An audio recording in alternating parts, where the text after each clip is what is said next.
Olá, pessoal, bom dia. Sejam todos muito bem-vindos a mais um webinar Abrap, uma parceria Abrap, Mesapro e Par Mais. Eu sou a Priscila Berti e hoje falaremos sobre investimentos de longo prazo e a nova economia digital. Com certeza, é um tema muito relevante para todas as nossas associadas. Por isso, aproveitando o momento, agradecemos todos os palestrantes que estão conosco neste evento. Iniciando, convidamos o Dr. Carlos Salami, coordenador da Comissão Técnica Sul de Investimentos da Abrap, para a abertura. Bom dia a todos. Inicialmente, gostaria de agradecer a Abrap pelo convite para participar desse webinar, né, que irá tratar de temas relevantes aí para a gestão de investimentos das entidades de previdência complementar.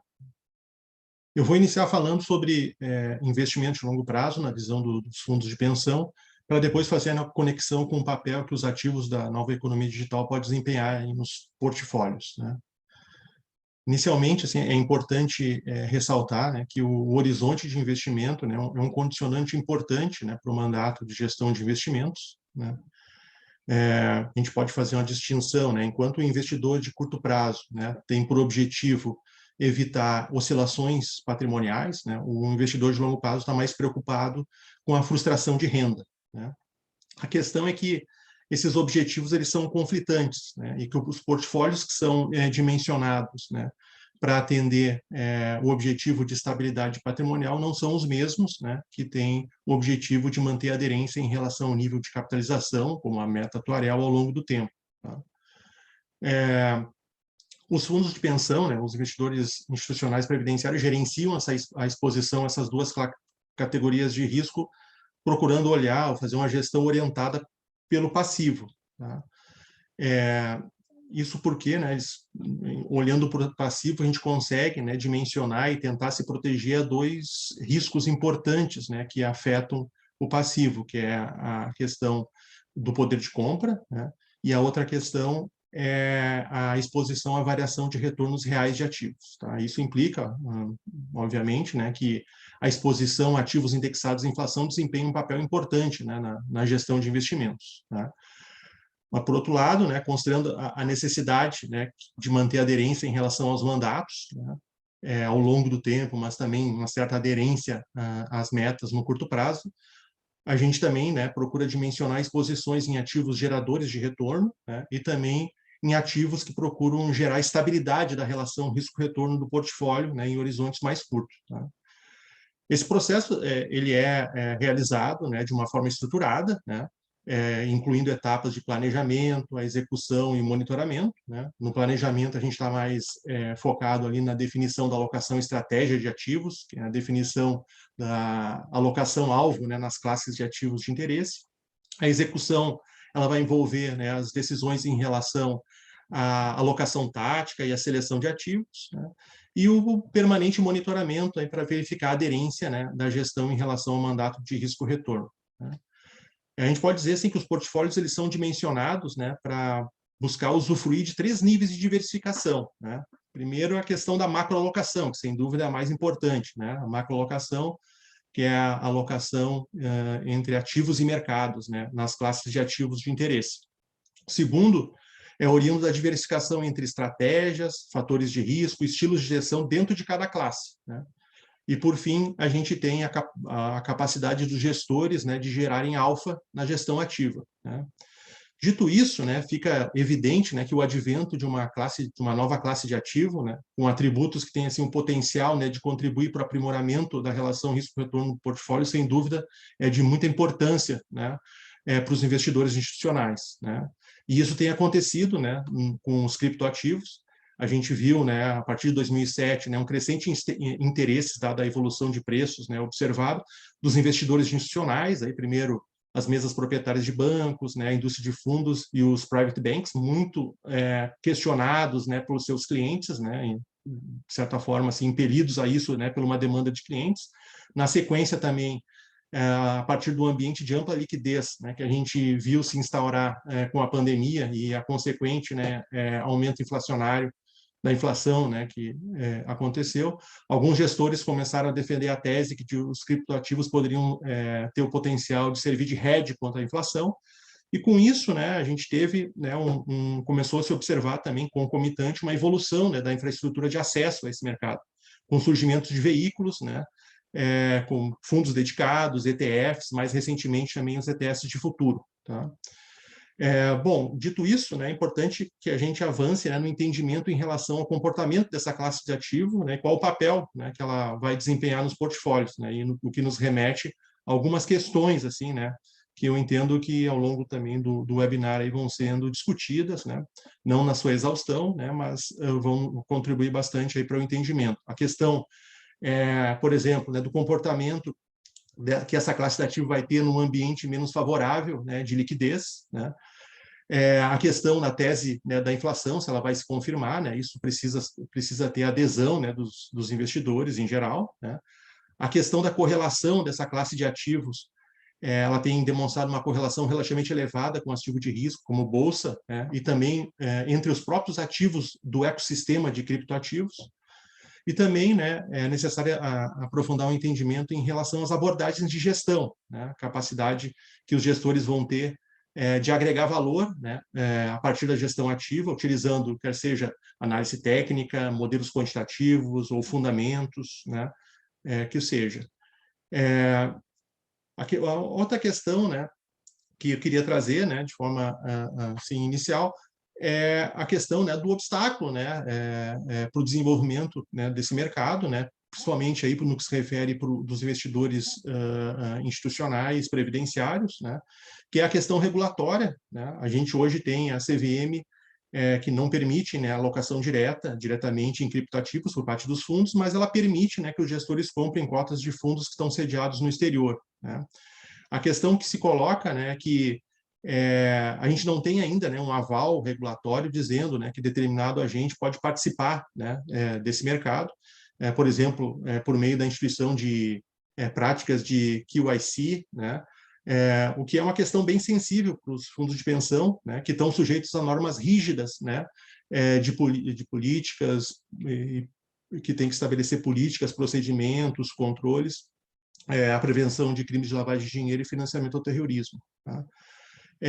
A outra questão também, né, que se coloca, né, como é que vai ser a atuação dos bancos centrais, né, que tem aí também demonstrado interesse em lançar suas próprias moedas digitais, né, e como vai avançar a regulação em relação ao risco sistêmico. Né? Mas, à margem disso, né, a gente tem hoje presente, né, uma grande assimetria nesse mercado, né, é um mercado que tem como pilar aí a tecnologia do blockchain, né, e essa tecnologia pode destravar, né, há uma grande, né, ainda expectativa, né, em uma grande assimetria em relação ao que essa tecnologia pode destravar em termos de serviços financeiros descentralizados, né, DeFi, NFTs, tokenização, né, e sem dúvida isso é uma tese, né, de disrupção, tá?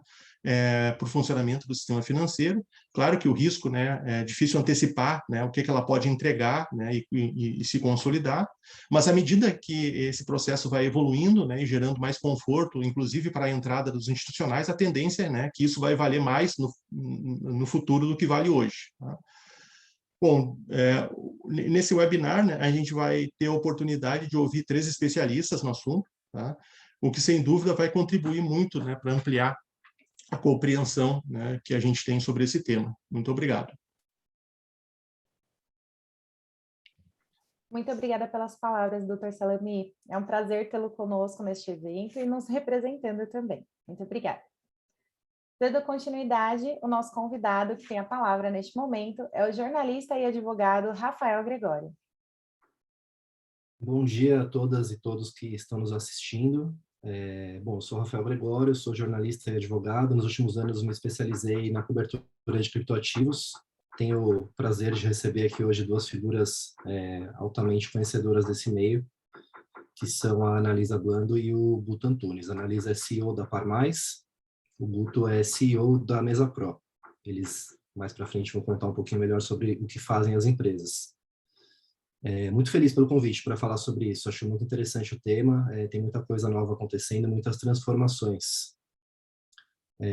Antes de passar a palavra para o Guto, eu quero relembrar ao nosso público que é possível enviar dúvidas pelo e-mail, pelo chat aqui, pela ferramenta do Zoom, para enviar questões. No final, a gente vai ter um debate, então, se tiverem dúvidas, podem, por favor, escrever aqui, a gente vai fazendo a gestão dessas dúvidas, tá bom?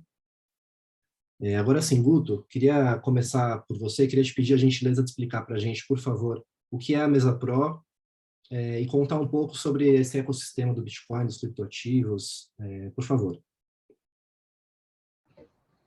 Bom dia, Rafael, obrigado pela palavra, Priscila, Analisa e Carlos. É um prazer estar participando aqui desse evento da ABRAP. Bom dia aí também para os associados da ABRAP. É uma honra estar podendo falar aqui em nome do mercado Bitcoin e da Mesa Pro. Bom, minha carreira sempre foi ligada ao mercado tradicional, tenho 23 anos de tesouraria, tanto na parte corporativa quanto institucional, até que eu tive uma fase empreendedora nos Estados Unidos, através de uma fintech, que operava plataformas de G10, e em diversos eventos ali ao longo de 2017, 2018, né, quando falávamos ali em algoritmos de FX, recorrentemente a gente recebia a palavra se nós tínhamos algo relacionado para os fundos operarem Bitcoin, né? E eu tive a licença também de ser um non-believer, como a gente falava lá atrás, né, na questão dos criptoativos. Eu saía dos eventos revoltado, eu falava, pô, criptoativo não tem lastro, né? Era a primeira coisa que eu colocava ali.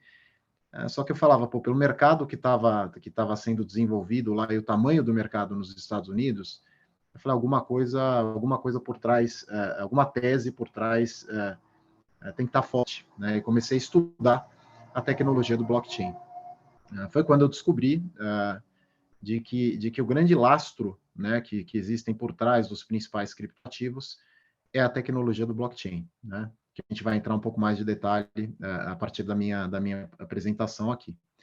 Em 2021, eu me juntei há cerca de um ano aí ao mercado Bitcoin para trazer aqui ao grupo 2TM uma estrutura de mesa de clientes. A gente via que existia mesmo uma ponte a ser traçada entre o mercado tradicional e a nova economia digital, e que a gente precisava ter esse canal que os investidores institucionais já estão acostumados através de bancos e outras estruturas, né, de ter um mercado de balcão para conseguir, acima de tudo, conversar, entender tese e tomar uma posição direcional em relação ao ativo.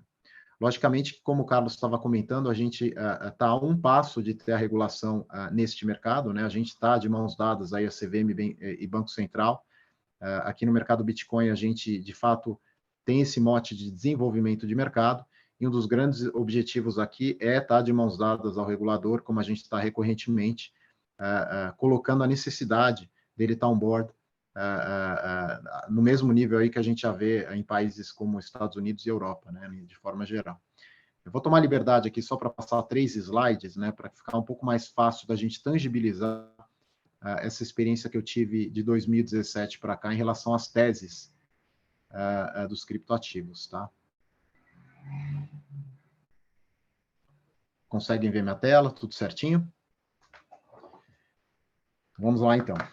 A ideia aqui é passar rápido em relação aos criptoativos, muito mais no sentido de fatos e tendências, né? O que a gente tem visto de forma prática dentro da Mesa Pro, que é a nossa mesa de clientes aqui do mercado Bitcoin. E eu queria começar aqui passando nessa questão do que eu estudei lá atrás, do que eu venho vendo, né? Esse é um mercado que muda semanalmente, tá? É uma dinâmica diferente do mercado tradicional, porque as novidades acontecem a cada segundo, né? Como o Carlos estava comentando aqui, é um mercado descentralizado, então você vê players entrando, né, através dessa nova tecnologia do blockchain a todo momento, e logicamente que isso gera também muita dúvida em relação a quais ativos são fidedignos, quais ativos são especulativos, né? E como que a gente tem que começar a olhar esse mundo como lastro aí, de forma geral. Então, como eu estava dizendo aqui, a grande tese aqui é que esses ativos são sim lastreados, tá? Os principais criptoativos, eu não estou falando em criptomoedas, estou falando em criptoativos, que é uma classe muito maior, existe uma tangibilização de tecnologia ali através do blockchain, né? E quando a gente fala em blockchain, a gente está falando na Web 3.0 aí, né? Como vocês já devem ter escutado recorrentemente. a gente teve aquele momento da Web 1.0, né, que foi o grande boom da internet ali na virada do milênio, em que a gente viu um mercado muito parecido com o que é hoje, né? A gente olhava para a Amazon, falava, pô, a Amazon vende o quê? Livro online? O que vai ser a Amazon, né? Olhava a Apple também naquele momento tendo uma nova desenvoltura ali com o retorno do Steve Jobs, e outros players, né? Como Google e outras empresas de tecnologia, entrando no mercado da Web 1.0, e nós não sabíamos a usabilidade daquilo tudo, e não poderíamos prever o que o mundo ia ser aí através do advento do smartphone, que foi a Web 2.0, né? A gente teve ali, a partir de 2007, 2008, o mundo na palma da nossa mão, né? E esse foi o grande movimento de descentralização. Então, quando se fala nesse conceito de DeFi, que o Carlos comentou, não foram os criptoativos que trouxeram esse hábito, esse comportamento. Foram os smartphones, ele deu poder na mão das pessoas. Então, já foi, desde lá, uma mudança de hábito e comportamento que, naturalmente, chegou a essa Web 3.0 que a gente vê hoje. O poder na mão das pessoas, o poder descentralizado, a necessidade de descentralização, e a gente tem exemplos práticos aqui através da tecnologia, por exemplo, o mais simbólico aqui, a própria Uber, né, que conseguiu descentralizar centrais de táxis e de transportes, dando poder para as pessoas de chamar um táxi e se locomover através da palma da mão. Tá? Os criptoativos também vão nessa linha de descentralização, né?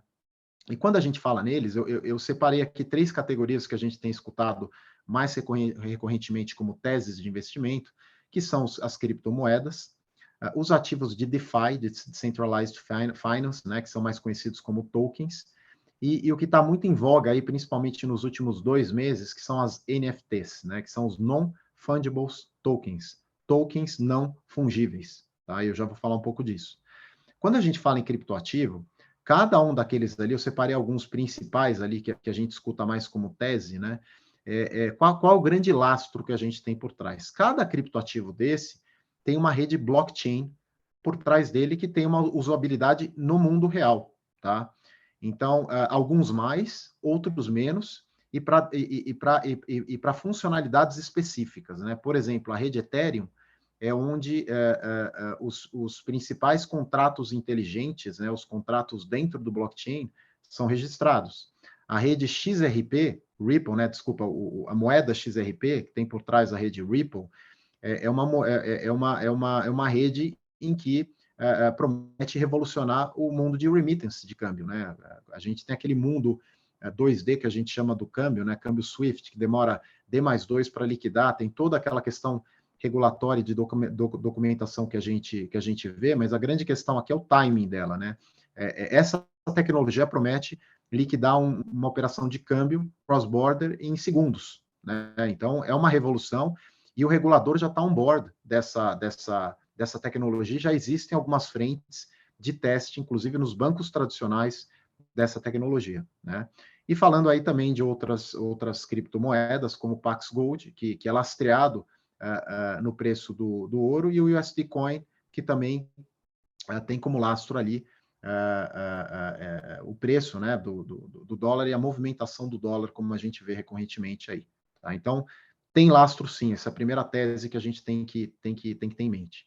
No mundo de DeFi, que é esse segundo quadrinho que a gente tem aqui, essa segunda linha, a gente já entra em Decentralized Finance, finanças descentralizadas, que são funcionalidades, por exemplo, empréstimos peer-to-peer, então você deixa de ter um agente no meio, né, um banco, ou toda a rede de agentes que você tem que fazer o empréstimo, cartório, etc., para ter um empréstimo peer-to-peer na palma da mão, em que as pessoas livremente negociam a questão de crédito, risco, etc. Tá? Esse é um exemplo prático aqui do que a gente poderia falar em Decentralized Finance. E também existem, né, esses são tokens que acabam, o preço deles lastreando, né, desculpa, lastreando não, refletindo essa tecnologia, né, cada uma dessa acaba sendo uma usabilidade que tem nas finanças descentralizadas. Então, cada um deles tem uma moeda, um token que foi gerado ali para que refletisse, né, oferta e demanda nessa tecnologia.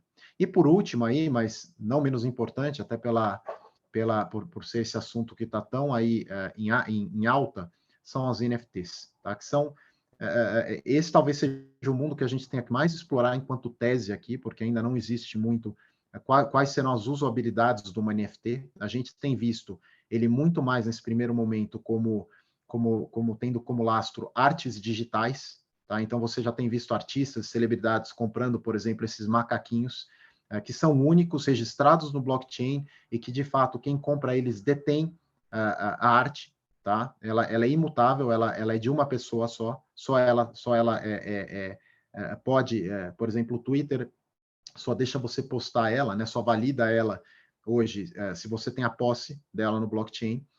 Então tem algum movimento já de artistas comprando esses macaquinhos como investimento, e ele funciona como mercado tradicional, tem o floor price, tem oferta e demanda, o preço varia, então é algo que a gente tem visto como tendência. E também ali embaixo os CryptoPunks, que tem também, foram os primeiros aí hypes de mercado, né, em relação às NFTs, que também tem preços aí que variam da casa dos 100 mil a milhões de reais, tá? Só para vocês terem uma ideia, esse macaquinho de cima foi amplamente aí divulgado na imprensa, foi comprado pelo jogador Neymar, e ele pagou alguns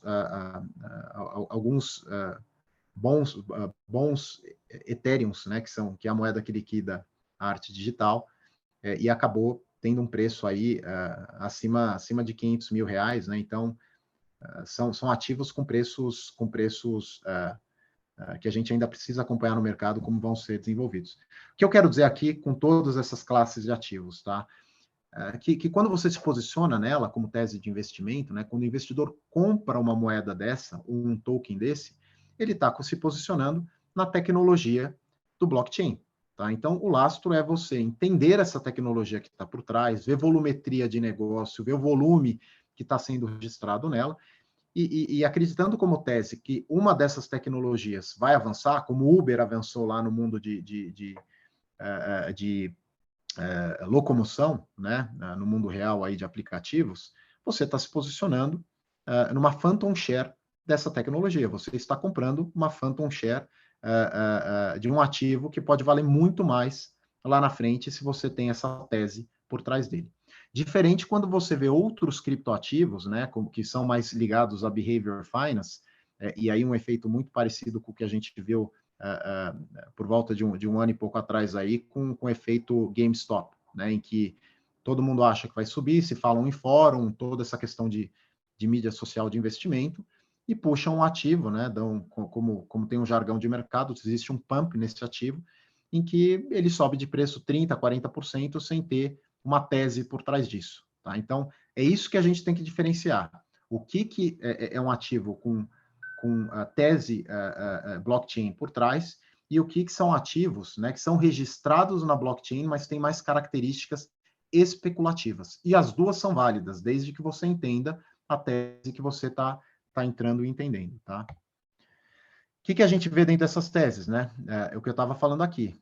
Os investidores hoje buscam nos criptoativos diversificação, exatamente pela volatilidade que eles ainda têm, né? Porque são alguns players principais que detêm esses criptoativos, e quando 3 grandes fundos resolvem zerar uma posição ou comprar esse ativo, ele tem uma variação grande aí de preço, e é por isso que a gente ainda observa essa volatilidade, que deve diminuir com essa entrada dos investidores institucionais. Já diminuiu de 2 anos para cá, né?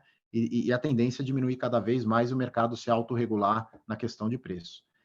O acesso a ativos alternativos, né, e tangibilização de ativos ilíquidos, a gente tem no mercado aí exemplos clássicos, até aqui no mercado Bitcoin, de tokens de precatório.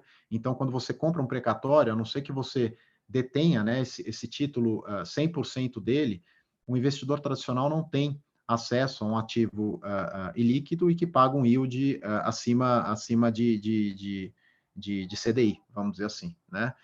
Então, a tokenização possibilita que a gente registre frações desse ativo e distribua ela ao mercado para o investidor ter acesso a esses ativos que são ilíquidos e não seriam acessados através do mercado tradicional, né? E aí a gente vai para a questão da facilidade desse acesso. que tem de novidade aí, gente? Aí a questão prática aqui, tá? Que o que a gente tem visto acontecer mesmo na mesa, não são teses, isso aqui é o que acontece day by day aqui, né? É a primeira questão do posicionamento aqui no metaverso, né? Dentro de tudo isso que a gente tem visto aqui, a gente escuta falar muito na mesa, o que vai ser aqui, qual o próximo passo para os criptoativos, né? O que a gente vê aqui, como os investidores estão se posicionando, acreditando de que existe hoje uma grande mudança de hábito e comportamento, principalmente da nova geração, né? O que a gente chama aí de geração Z, que está vindo aí totalmente gamificada, né? A gente vê hoje as relações das crianças e dos adolescentes é feita através já de um metaverso. Eles jogam jogos digitais, interagem por jogos digitais, pagam, né, roupas, skins e outros gadgets aí através dos jogos, e isso é o próprio metaverso, né? Essa geração já vem acostumada a interagir dentro do ambiente digital, né, totalmente digitalizado, e a pandemia acelerou isso, até no nosso dia a dia, tanto que estamos aqui todos no metaverso da Brap, conversando sobre investimentos, né? E os family offices e gestoras já perceberam esse movimento, e estão começando a fazer onboarding cripto no sentido de pulverizar a carteira dos seus clientes. Logicamente que ainda, como tese de pulverização, aí a gente vê alocações por volta de 2% a 5% aí da carteira em criptoativos, né? Ainda não temos posicionamento agressivo, a não ser que o cliente seja, tem um perfil, né, de um cliente agressivo, para tomar posições acima de 20%, 30% em cripto, mas já existe um movimento grande aí de 2% a 5% de alocação, tá? E algo que nos surpreendeu nos últimos 6 meses foi a entrada de algumas tesourarias corporativas, alterando a sua política de investimento, seja para rentabilizar a carteira da empresa, porque a gente tem visto aí que o mercado de renda variável, né, tem escorregado, ele tem, enfim, a gente tem visto o Ibovespa ficar relativamente estável aí nos últimos 2 anos, né? Então, a CDI também escorregando aí ao longo do tempo. Então, como estratégia de pulverização, existe também uma alocação por volta de 1% a 2% de caixa das tesourarias corporativas. E, logicamente, que isso não é só tese de investimento, tá? Eles também estão entrando porque eles acreditam nesta mudança de comportamento, em que clientes estão requisitando cada vez mais pagar em criptoativos, como se fosse um investimento que você tem e você resgatasse desse investimento, de uma conta investimento, direto para o ativo que você quer pagar. Tá? Então, já acontece muito isso, né? Eu tenho Bitcoin, ao invés de eu resgatar esse Bitcoin, passar pela minha conta e eu pagar, eu quero pagar direto da minha conta investimento Bitcoin esse ativo que eu estou comprando. Tá? E essas tesourarias das empresas estão se preparando para ter liquidação e ter caixa em cripto, para poder refletir aí como efeito de hedge esses recebimentos que eles possam ter em principalmente aí Bitcoin e Ethereum, que são os principais criptos que a gente vê. E finalizando aqui, né, essa é a ponte que eu falei no começo aqui, que é a consolidação do mercado tradicional e da nova economia digital. Tá? E a gente dá acesso a tudo isso por essa mesa que eu citei, a mesa de clientes cripto, que é o mesmo modelo que a gente vê no mercado tradicional, pricing diferenciado, curadoria de mercado, material técnico, research que a gente tem através dos nossos mundos aqui, e de mãos dadas com a nossa estrutura de fundos, porque a gente sabe que hoje, né, estamos num fórum aqui da Brap, em que o mercado busca essa regulação. Então, a gente sabe que hoje a porta de entrada para esse investidor é através de estrutura de fundos, entendendo um pouquinho mais do que é uma gestão ativa, uma gestão passiva, e como que a gente tem recorrentemente observado esse movimento que o Carlos também comentou aqui dentro da indústria de fundos. Era mais essa introdução que eu queria dar aqui para vocês, né? Queria passar a palavra de volta para a Priscila, e novamente eu agradeço o espaço de todos os associados da Brap. Obrigado.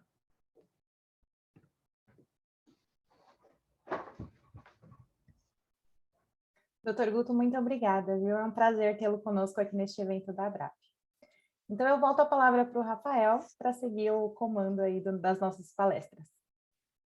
Obrigado, Priscila. Obrigado, Guto. Eu queria comentar rapidamente que é muito valiosa essa explicação que o Guto fez do ecossistema dos criptoativos, né? Ajuda a clarear a alta diversidade de espécies que está agrupada nesse termo geral.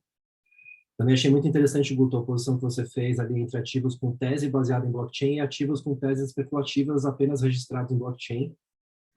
Muito legal. E outra coisa muito interessante, que acredito que possa ter surpreendido boa parte do nosso público, é a natureza muito mais de renda fixa do que de renda variável de certos produtos cripto, especificamente no seu exemplo ali, o caso dos tokens lastreados em precatórios ou em consórcios que o mercado Bitcoin lançou, que na prática fatiam esses ativos reais em frações digitais. E acho que isso é bem surpreendente para quem chega no assunto cripto pautado pela alta volatilidade das criptomoedas como o Bitcoin. Bom, dando continuidade, Analisa, bom dia. Eu queria te pedir a gentileza... Bom dia, querida. Eu queria te pedir a gentileza de explicar para o nosso público, por favor, o que é a Par Mais, contar para a gente um pouquinho da sua história e da empresa e nos explicar sobre essa interligação entre gestão de investimentos e tecnologia que fundamenta a atuação de vocês. Por favor. Bom dia a todos. É um prazer enorme estar aqui, muito honrada com o convite. Eu sou planejadora financeira CFP, então falar de previdência, veículos de previdência, eles fazem muito parte do dia a dia. Eu fundei a Par Mais há 12 anos atrás por uma necessidade pessoal. E fiz uma empresa que eu queria encontrar no mercado, que tivesse uma visão muito mais ampla. Eu casei muito jovem com um jogador de vôlei, então eu estava entrando na faculdade, ele estava falando de aposentar, então assim, aquela coisa de ter que poupar, ter que usar o dinheiro poupado em algumas fases da vida, depois se colocar na carreira. Então essa vida de não ter aquela profissão tradicional, né, que a gente começa e vai crescendo na carreira, isso foi muito presente na minha vida. Então, eu sempre persegui muito conhecimento sobre finanças pessoais, planejamento financeiro.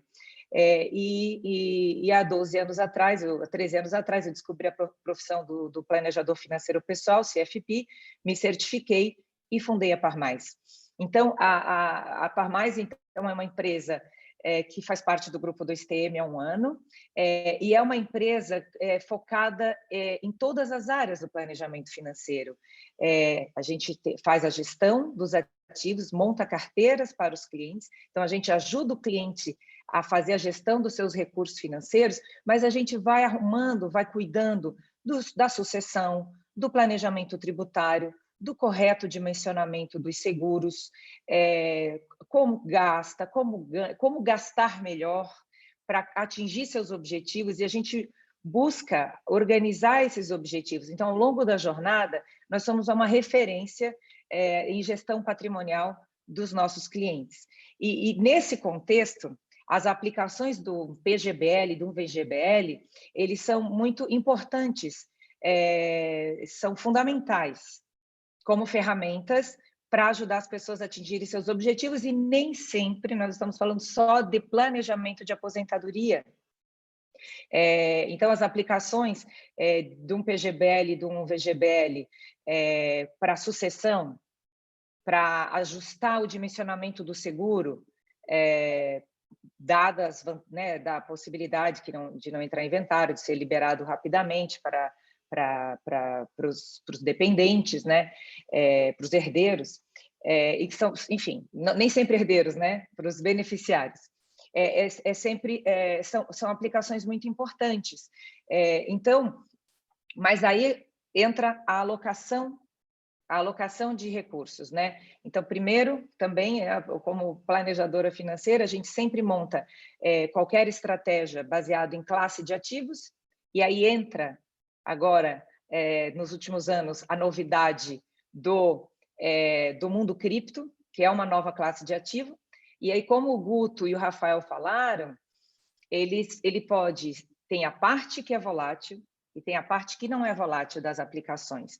Então, como o Rafael estava falando, quando a gente vai montar uma carteira, se a gente quer comprar um token de um precatório, que é muito semelhante a uma renda fixa, a gente precisa, então, separar essa classe de ativo, olhar o que é volátil, o que não é volátil, e muitas vezes esses precatórios, por exemplo, eles acabam entregando taxas muito interessantes, porque os intermediários são em menor quantidade, é uma operação mais simples, mais transparente, muito segura, por conta é uma aplicação de um blockchain. Então, quando a gente vai montar uma carteira, vai pensar numa carteira, vamos separar a classe de ativos e a classe de ativos cripto, mas a parte dos não voláteis e da parte dos ativos voláteis.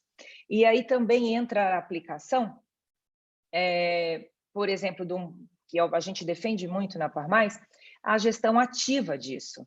Porque mesmo que eu vá fazer um PGBL, porque recebi um bônus, e agora é o momento para eu ter uma vantagem tributária, eu fazer um PGBL, por exemplo, eu vou carregar ele, né, eu vou carregar ele pelo menos por 10 anos, porque eu vou aderir à tabela regressiva do imposto de renda para daqui 10 anos eu poder resgatar esse recurso pagando 10%. Então, eu tenho a vantagem do diferimento tributário, que é extraordinária, e uma redução da carga tributária, que ao invés de 27,5%, que é o imposto de renda da pessoa física, né, eu posso chegar a pagar 10%. Mas eu tenho 10 anos pela frente. Então, como o doutor Salami falou muito bem, o horizonte, né, essa possibilidade da perda do poder de compra, essa frustração da renda, que quando a pessoa contrata um veículo de previdência, tem uma expectativa, a gente precisa se preocupar com isso.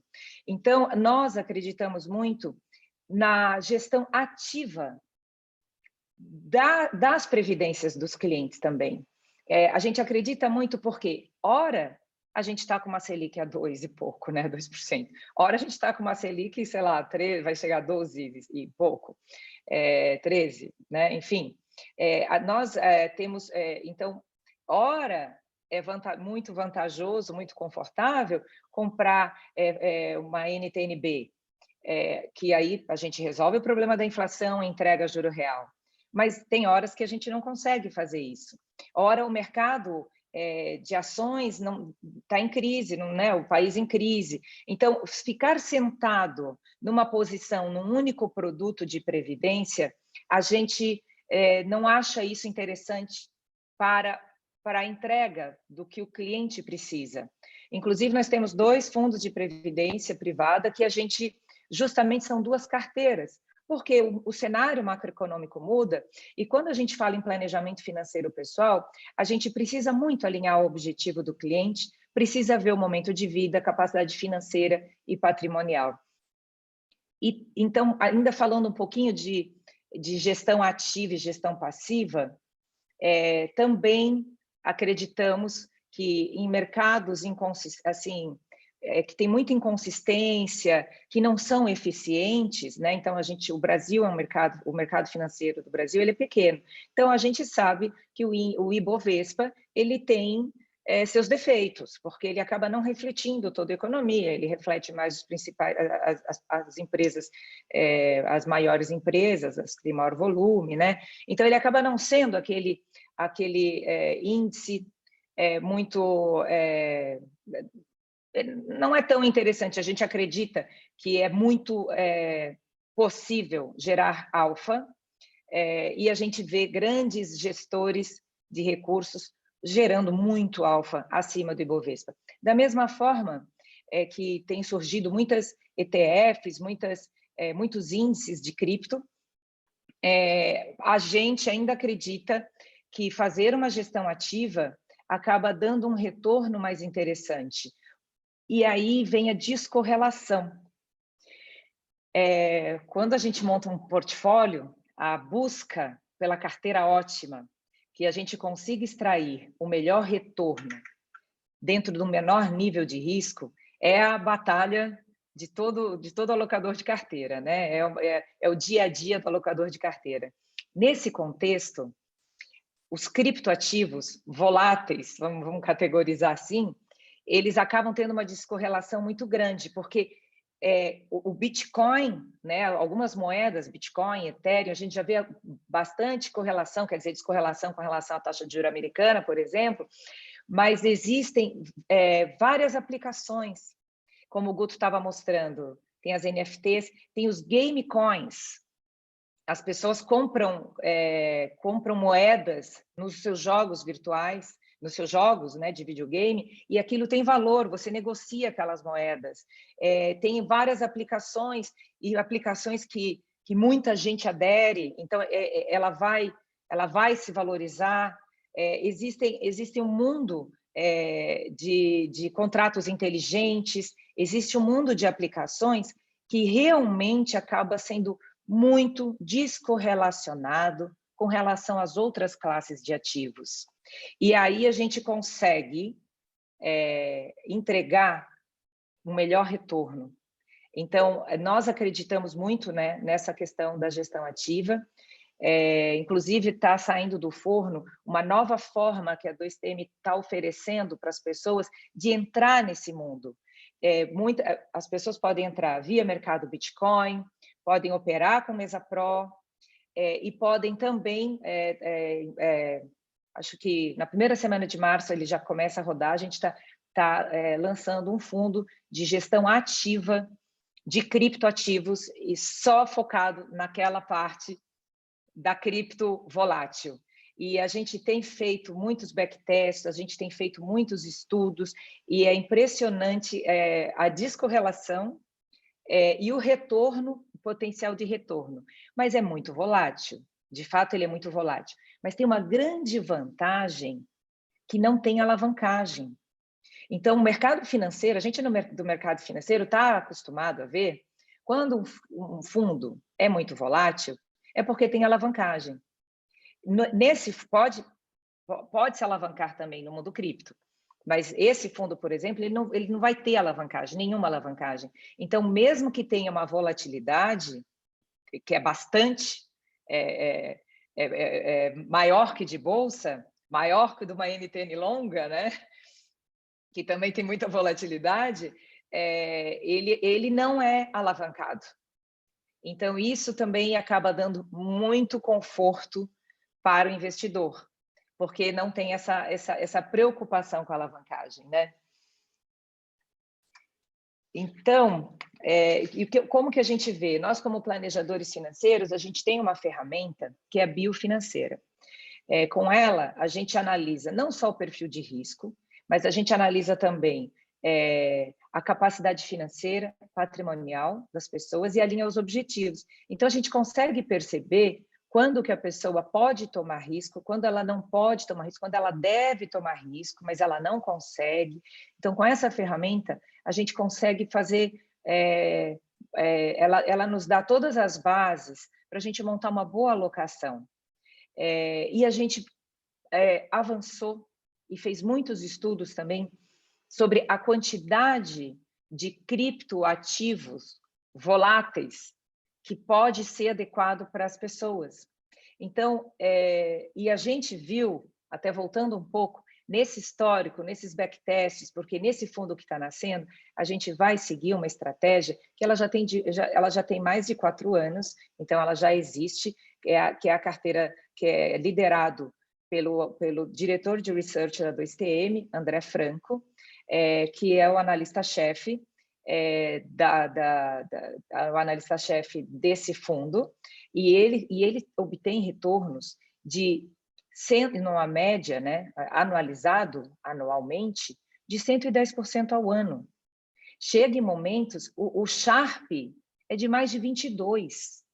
Então, a gente volatilidade máxima de 80%. Né? Então, tem a questão da volatilidade, que é o grande limitador, mas o potencial de retorno e o Sortino dava 3 e tanto. Então, assim, o que nós temos de informação, realmente o potencial de retorno e as aplicações, e a evolução, e a quantidade, milhões e milhões de pessoas entrando, aderindo, e é uma tendência tão forte, e as aplicações são tão extraordinárias, que realmente é uma classe de ativos diferente, muito transparente, muito segura, e mais, né? Nós, na 2TM, tem um cuidado muito grande com regulação. Então, até o Dr. Salami colocou no começo, a questão da regulação, nesse fundo, por exemplo, a administradora, a gente só pode custodiar cripto em empresas que sejam reguladas. Então, por exemplo, eu tenho a Coinbase, por exemplo, ela é regulada, ela tem seu capital aberto, é uma empresa americana. No mercado Bitcoin, a luta e o sistema de segurança para evitar a lavagem de dinheiro, para evitar a pirâmide, é muito forte. É muito forte. Então, tem uma série de exchanges que se autorregulam, e é claro que é um caminho sem volta, a regulação vai existir, mas elas se autorregulam e dá muita segurança, e são extremamente seguras também, né? Extremamente seguras, então acaba dando mais segurança para o investidor. Mas o ponto, o limitador, de fato, é a volatilidade. Então, nesse nosso estudo, que a gente juntamos vários matemáticos, planejadores financeiros, alocadores de carteira da Par Mais, e a gente chegou num limite que, para um perfil mais agressivo, o limite de alocação que a gente sugere é de 8% da liquidez da pessoa. Então, e assim, fazendo dessa forma, ela vai de 0 a 8%, dependendo do perfil de risco, né? E ela acaba tendo um retorno muito bom, acaba gerando um alfa muito interessante no longo prazo. E por ser bem descorrelacionado, há uma redução de volatilidade da carteira com retorno interessante. Era isso meu recado inicial. Eu passo a palavra para a Priscila. Analisa, muito obrigada, viu? Foi muito rica a sua palestra e é uma honra para a gente ter você por aqui. Sem dúvidas, todas as nossas palestras, né, tanto da Ana quanto do Guto, agregaram muito conhecimento para todos nós. Esperamos que todos tenham aproveitado muito essa oportunidade. E agora é com muito prazer que daremos início ao nosso debate e por isso convidamos novamente o Rafael Gregório para conduzir este valioso momento. Muito obrigado, Analisa. Obrigado, Priscila. Bom, queria lembrar novamente o público que a gente está aberto ao envio de perguntas. Fiquem à vontade. E a gente deve terminar aí em cerca de 15 minutos. Eu queria, antes de passar para o debate, Analisa, eu queria fazer um comentário que é o seguinte: a observação que você fez sobre a Par Mais acreditar numa gestão ativa também dos investimentos em previdência privada é absolutamente oportuna, vai super ao encontro de uma tendência do mercado de previdência no Brasil nos últimos, principalmente 5 anos, de ampliação da proporção de ativos de risco nas carteiras, e que eu imagino que gera demandas mesmo junto ao público investidor, até do ponto de vista psicológico, porque a investidora, o investidor, eles não estão necessariamente acostumados a lidar com esse risco na previdência privada. Talvez as pessoas até estivessem um pouco mais habituadas a lidar com esse risco nas outras fatias da carteira, mas não na previdência, né? Isso me conecta com uma primeira pergunta que eu queria trazer justamente para a Analisa. Se na sua visão o brasileiro já passou a entender melhor a previdência privada como um instrumento importante para o planejamento, para a sucessão, e, assim sendo, um instrumento que precisa ter uma gestão talvez um pouco menos conservadora, de olho no retorno futuro, ou se esse ainda é um processo em evolução. Como que você vê isso, por favor? Bom, obrigada pela pergunta, Rafael. Eu acho que o brasileiro ainda tem que avançar bastante. A aversão, o que acontece? A volatilidade positiva todo mundo gosta, mas na volatilidade negativa, as pessoas se assustam. E a gente observa que uma grande vantagem da Previdência é o débito automático. Isso é uma grande vantagem da Previdência. E as pessoas, a gente vê que tem gente que às vezes está endividada, entra no cheque especial, mas não para sua contribuição para a Previdência. Então, tem um viés muito positivo, que é uma excelente ferramenta de acumulação de patrimônio.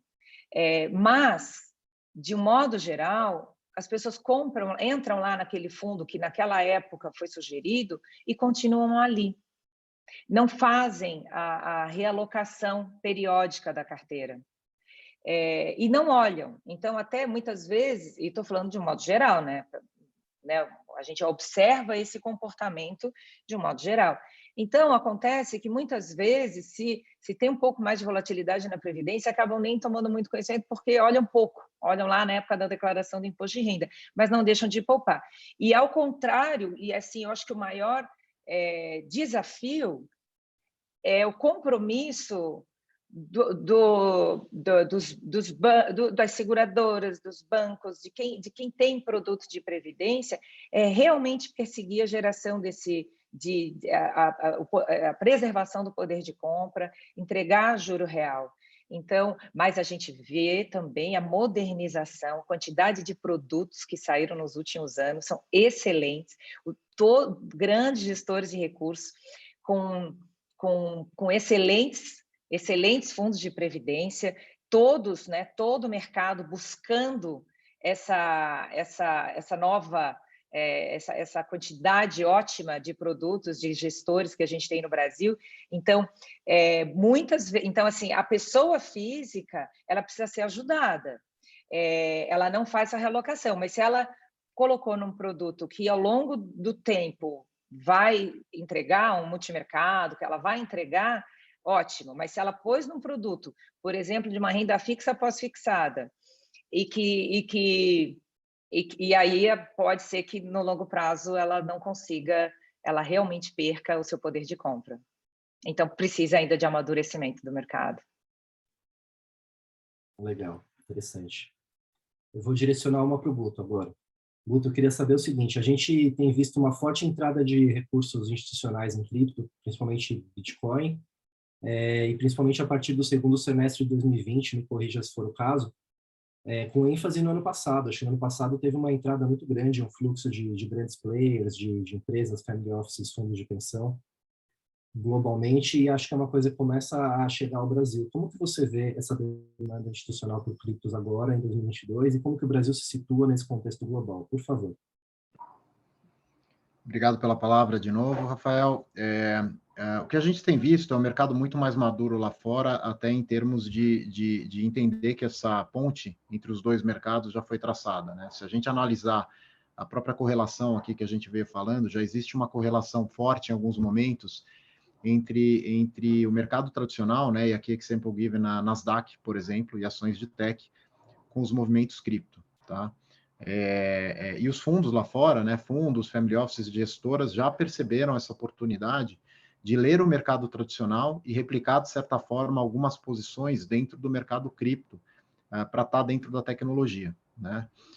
O que o pessoal percebeu lá fora, principalmente, é o que eu comentei aqui, a questão do lastro na tecnologia e o potencial da Web 3.0. Essa é a grande tese que já roda o mundo, que ainda precisa ser desenvolvida, né? Eu escuto recorrentemente nas rodas de mercado tradicional que eu participo, a questão todo mundo fala em Bitcoin, né? O Bitcoin não tem lastro, o Bitcoin é a ponta do iceberg de um mundo que está se abrindo agora com a Web 3.0 e metaverso, e aí a gente entra numa nova tendência que lá fora também já foi vista, que é a questão dos games, né? Lembrando aqui, de novo, existe a tese de que o hábito e comportamento dessa nova geração vai ser toda consolidada através de interações dentro da Web 3.0 e dentro do metaverso, em que a grande infraestrutura de tudo isso é o blockchain, tá? Então, estes fundos já estão se posicionando no longo prazo para pegarem essa posição de holder dentro da tecnologia, não é dentro do fator especulativo das criptomoedas ou criptoativos, tá? E essa é a grande diferença de maturação que eu vejo dentro do mercado local. A gente precisa mais nesta tese da Web 3.0 e não focar muito no fator especulativo e de volatilidade, em que hoje acontece muito mais por uma questão de liquidez de mercado. Muito legal, muito legal. Legal essa imagem da ponta do iceberg, né? Me lembra uma outra imagem que já ouvi até de pessoas do mercado Bitcoin, que é a seguinte, é uma espécie de regra de 3. As novidades em cripto, Web3, metaverso, DeFi, estariam para o Bitcoin, assim como o surgimento da blockchain, as novidades em cripto estariam para o Bitcoin e para o surgimento da blockchain, assim como os smartphones com câmeras conectados a redes sociais estariam para o surgimento do e-mail e da internet de escada. Então, a potencialidade é bastante maior. Imagino que a gente vai começar a ver as aplicações desse potencial. Nesse sentido, e aí puxando uma pergunta para cada um, queria saber do Guto primeiro se essa entrada de institucionais tem potencial para reduzir a volatilidade das criptos e dos produtos derivados de criptos, e na sequência para analisar se essa eventual redução da volatilidade dos produtos é uma condição essencial para uma maior adoção dessa classe nas carteiras ou não, ou se isso vai acontecer em paralelo com um processo de educação. Guto, por favor. Obrigado novamente, Rafael.